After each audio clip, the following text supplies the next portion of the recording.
Let's make something quick and cheesy with dumplings. Take a container that's safe for the microwave and place the dumplings in. Just lay them out in a single layer.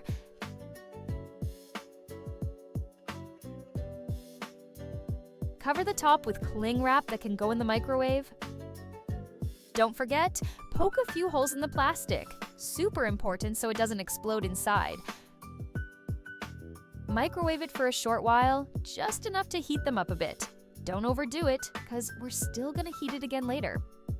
Once that's done, take it out, add some pasta sauce on top.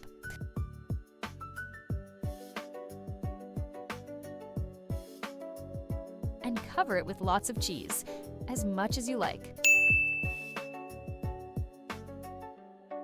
Then microwave it one more time until the cheese melts nicely. And that's it! Cheesy dumplings, super easy and super good.